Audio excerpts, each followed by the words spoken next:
لیکن متاع کا اصل مطلب ہے صافی. صاف کرنے کا کپڑا جو ہوتا ہے، کچن پر اگر کوئی سالن گر جائے، کوئی چیز گر جائے، اس کے ذریعے سے صاف کرتے ہیں، اس کو صافی کہتے ہیں. اور اس کے اندر اس صافی کے اندر، اس کپڑے کے اندر اناج دانا تو نہیں آتا ہے، سالن تو نہیں آتا ہے، صرف اس کی بو آتی ہے، اور بو کی وجہ سے اس کپڑے کو کتا اٹھا کر لے گیا. اسی طریقے سے دنیا کی ساری چیزیں جنت کی صافی ہے. جنت کا مسودہ ہے کہ جنت میں نعمتیں ہیں، اور دنیا میں جتنی بھی نعمتیں ہیں وہ بمنزل صافی کے ہیں. تو صافی کا استعمال اس لیے ہونا چاہیے جتنی ضرورت ہے. صرف صافی کو ہی اپنا مقصد بنا لینا اور صافی ہی کو اپنا سب کچھ سمجھنا، فرمائے بے وقوفی ہے. کوئی آدمی صافی کو اپنا کپڑا نہیں بنا لیتا، اس کو اوڑھنا بچھونا نہیں بناتا. وہ تو صافی صافی کے درجے میں استعمال ہوتی ہے. دنیا کو دنیا کے درجے میں استعمال کیا جائے. تم تو تکبر کر کے کہتے تھے یہی دنیا سب کچھ ہے اور اسی میں رہنا ہے. ہم جٹھے والے، ہم جماعت والے، ہم متکبر، ہم تکبر والے، ہم مال والے. ارے مال نے اور اقتدار نے لوگوں کو تکبر میں ڈال دیا، اور اسی تکبر میں یہ آدمی بھی کہنے لگا تو وہ خستہ حال کہنے لگا دنیا مقصود نہیں ہے. کنگال ہونے پر تو میری مذاق نہ کر، ہو سکتا ہے اللہ تیرے پاس سے لے کر مجھے بھی دے سکتا ہے. وَتِلْكَ الْأَيَّامُ نُدَاوِلُهَا بَيْنَ النَّاسِ. اللہ لوگوں کے درمیان دینوں کو الٹ پلٹ کرتا ہے. ہو سکتا ہے تیرے پاس سے میرے پاس یا کسی اور کے پاس بھی جا سکتا ہے. اللہ میری غربت کے دن کل بدل دے، ایسی بات نہ کر. تو وہ کہنے لگا ایسا نہیں ہو سکتا،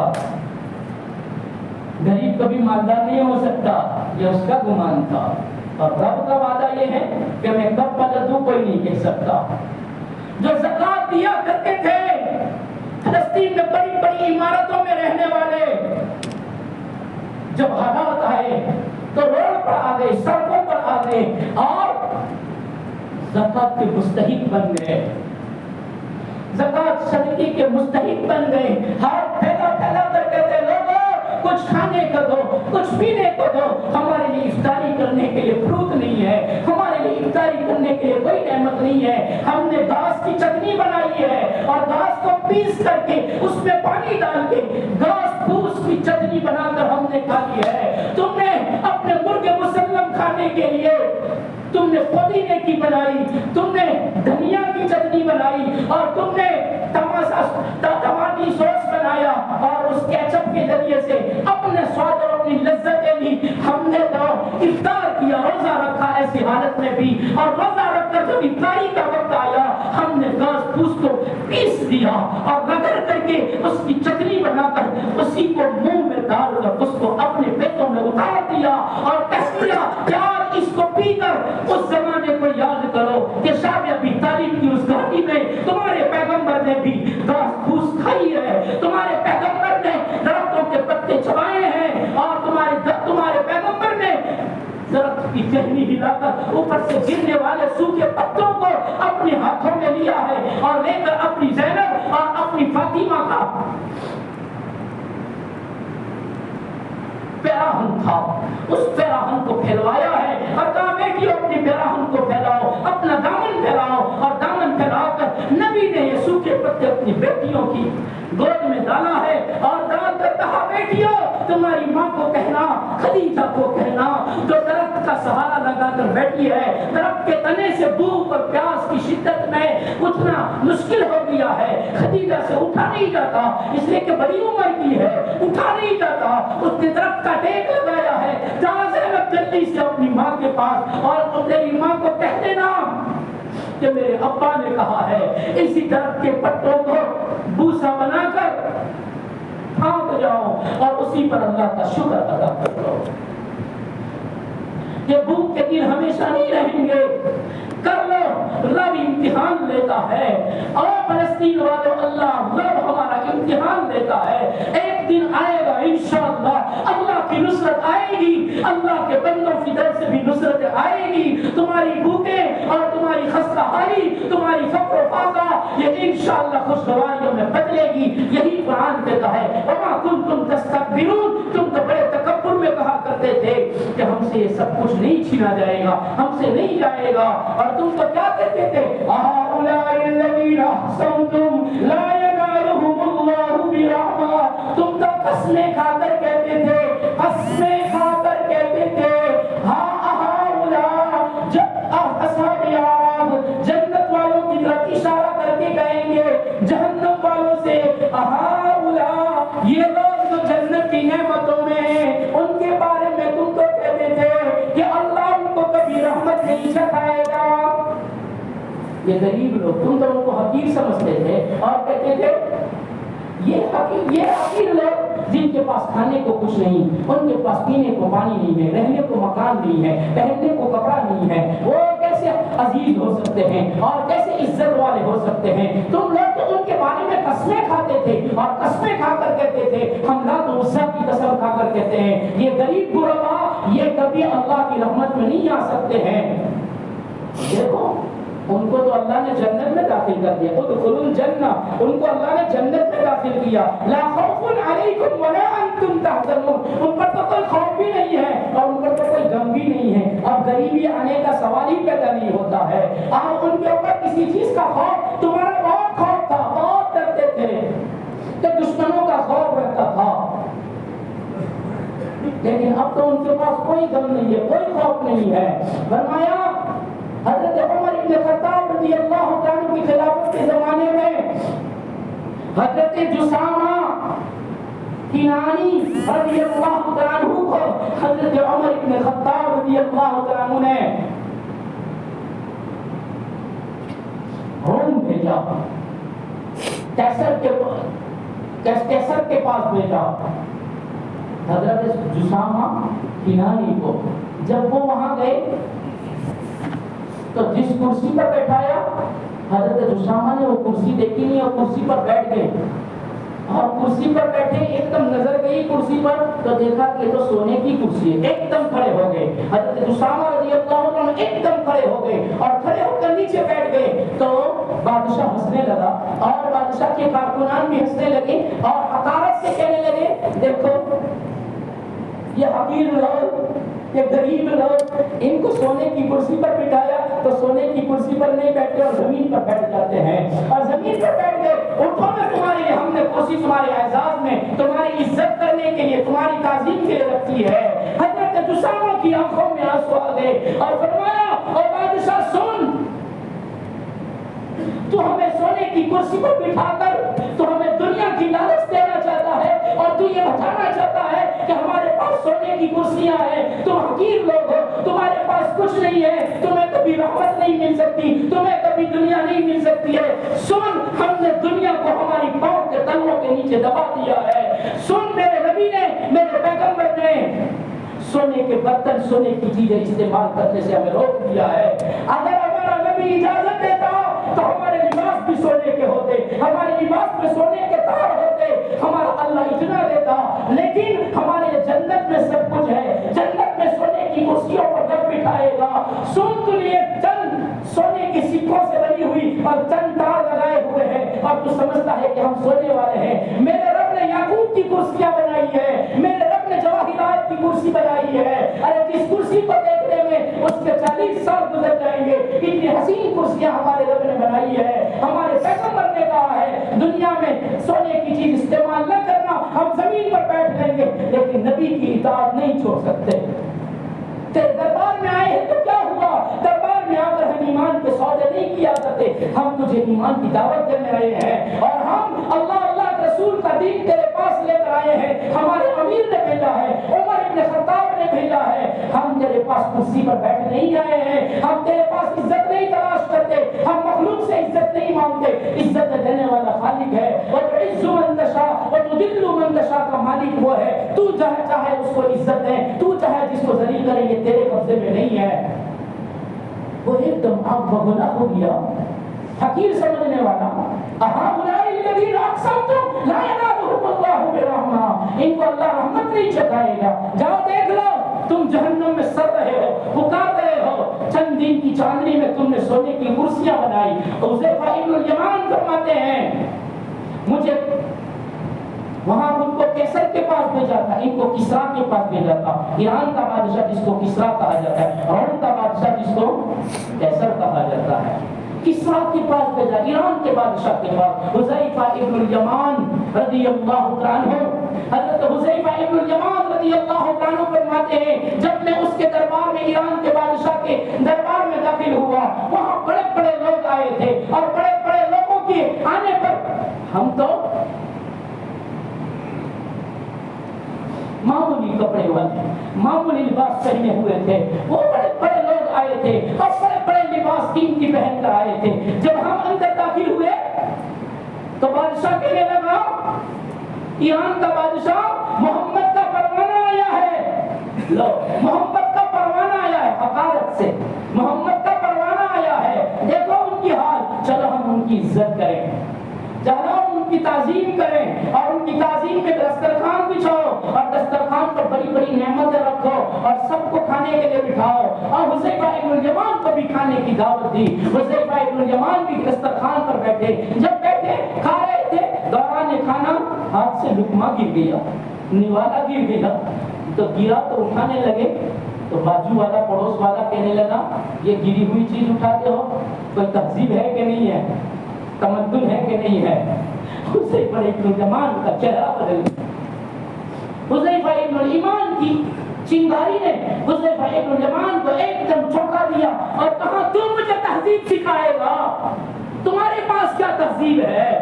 تہذیب تو ہمارے آقا نے ہمیں سکھائی ہے، اور تہذیب سکھائی ہے اس اعتبار سے کہ گرے ہوئے لقمے کو اٹھا لو اور صاف کر کے کھا لو۔ اے اللہ کی، کون سے گانے میں اللہ کی رحمت ہے، اللہ کی برکت ہے، تم نہیں جانتے ہو۔ ان بیوقوفوں کے لیے، ان بیوقوفوں کے لیے میں میرے نبی کی سنت کو چھوڑ دوں؟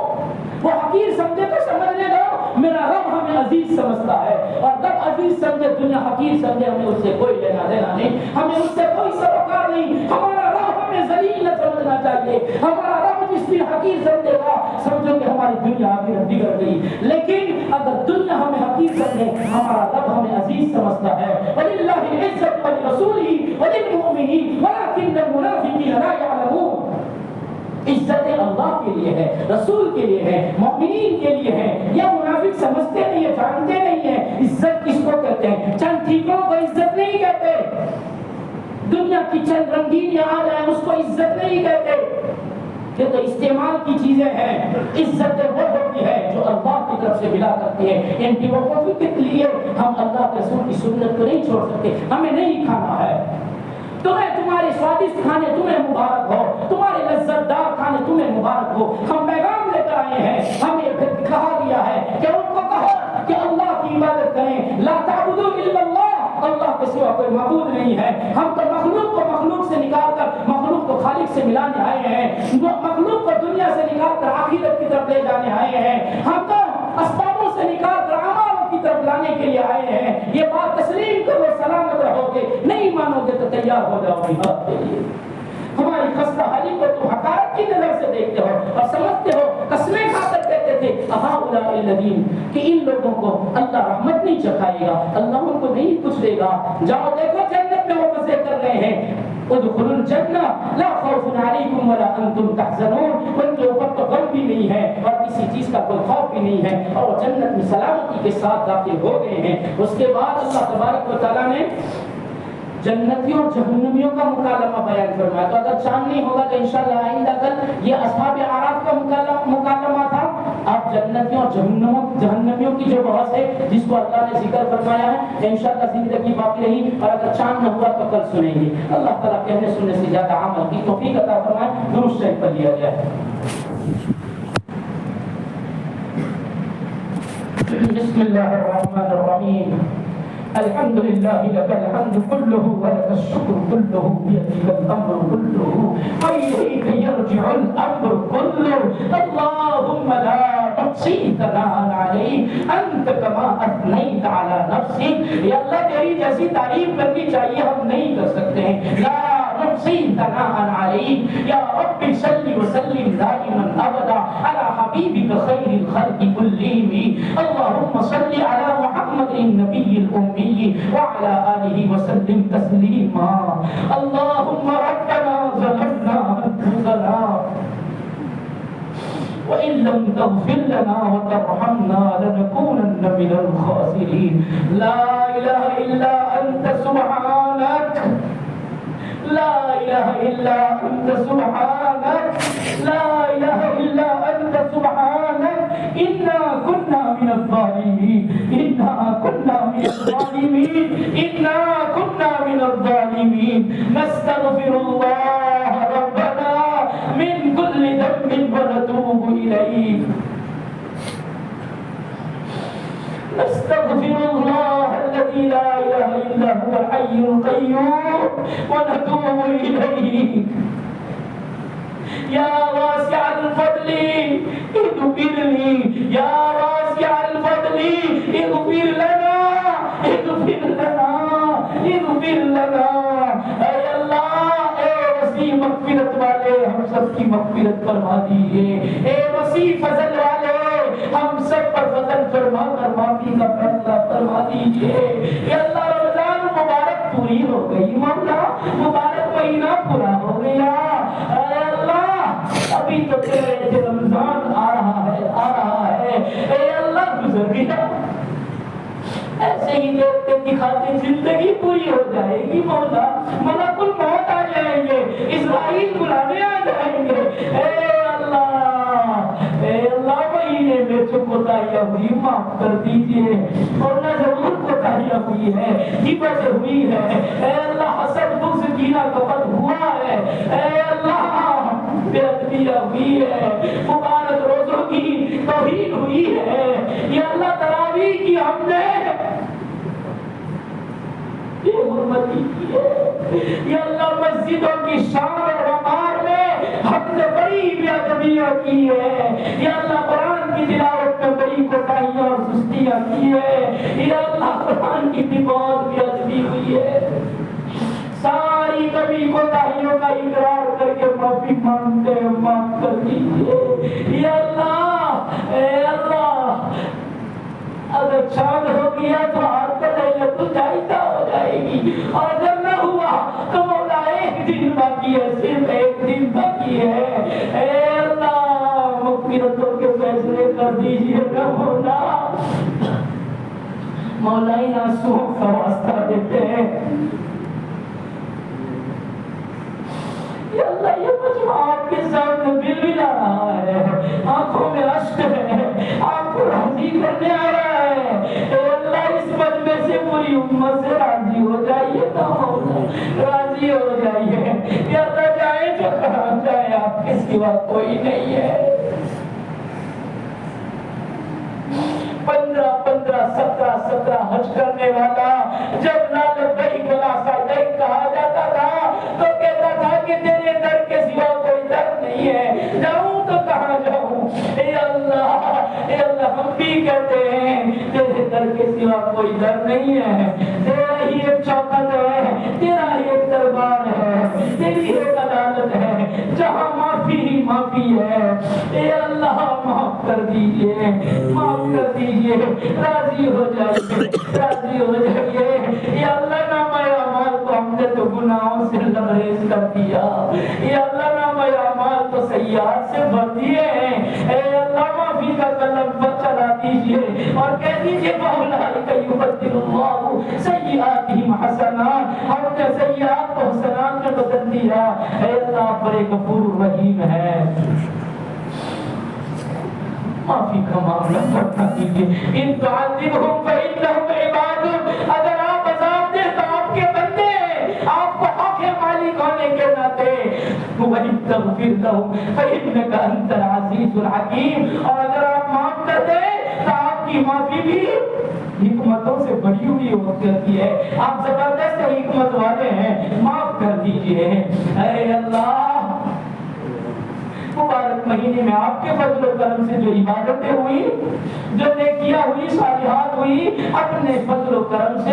قبولیت کی مہر لگا دیجئے، قبول کرنے کے فیصلے کر دیجئے، یا اللہ رحمت کا عشرہ گزر گیا، مغفرت کا عشرہ بھی گزر گیا، اتقم من النار کا عشرہ بھی پورا ہو گیا، مولا کو من النار کا فیصلہ کر دیجئے، جہنم کی آگ سے آزاد کرنے کے فیصلے کر دیجئے، اے اللہ زندوں کی مغفرت فرما دیجئے. قبروں میں سوئے ہوئے کی قبروں کو جنت کے باغیچے بنا دیجئے, جہنم کے گڑھے بننے سے بچا دیجئے. آپ بڑے دیالو ہیں, آپ بڑے دیالو ہیں, آپ کو بہت ترس آتا ہے, آپ کو بہت رحم آتا ہے, آپ کو بہت دیا آتی ہے. یا اللہ اپنے بندے بندیوں پر, پیارے صلی اللہ علیہ وسلم کی پیاری امت پر رحم کر لیجئے, دیا کر دیجئے, اور چلنے والوں کی, زمین کے نیچے سوئے ہوں کی سب کی مغفرت فرما دیجئے. بیماروں کو شفائے کلیہ عطا فرما دیجئے. یا اللہ بیماریوں کو تندرستیوں میں بدل دیجئے. کون کس بیماری میں مبتلا ہے آپ جانتے ہیں, بولنا رکن فیکون کے مالک اللہ, اے عالم الغیب والشہادہ اللہ, سب کی بیماریوں کو تندرستیوں میں بدل دیجئے. یا اللہ فلسطین کے مسلمانوں کی مدد فرمائیے. یا اللہ ان کی مدد میں آپ کے بندے بندیاں ہمدردی میں جو کچھ بھی دے رہی ہے, لگا رہی ہے, یا اللہ ان کے عطیوں کو قبول فرمائیے. یا اللہ ان کی زکات صدقات للہ خیرات جو کچھ بھی دے رہے ہیں, یا اللہ اس کو قبول فرما لیجئے, اور ان بیچاروں تک کی مدد پہنچ جائے ایسے اسباب پیدا فرما دیجئے, ایسی سبیلیں قائم فرما دیجئے. یا اللہ مالی اعتبار سے بھی مدد فرما دیجئے, جانی اعتبار سے بھی جو نقصان ہوا ہے, اے اللہ نعم البدل عطا فرمائیے. سب کو صبر جمیل عطا فرمائیے, صبر کا پیمانہ لبریز ہونے سے بچا دیجئے, وابل اور جزا فضا سے بچائیے, گیلے شکوے سے بچائیے, صبر کا دامن تھامے رکھنے کی توفیق عطا فرمائیے. اے اللہ قید و بند میں جو لوگ محبوس ہیں, مبارک دنوں میں مبارک گھڑیوں میں دعا کر رہے ہیں, یا اللہ ان کی رہائی کا انتظام فرما دیجئے, چھٹکارا کر دیجئے, مقروضین کے قرضوں کی ادائیگی کے انتظامات فرما دیجئے, قرضے اتار دیجئے مولا, آپ اپنے خزانے غیب سے انتظامات فرما دیجئے, اور سب کو قرضوں سے سبکدوز کر دیجئے. جنہوں نے بھی دعا کے لیے کہا کہنا چاہتے تھے کہہ نہ سکے, جن کا ہم پر حق ہے, ہر ایک کی جائز تمنا ہے دنیا آخرت کی پوری فرما دیجئے.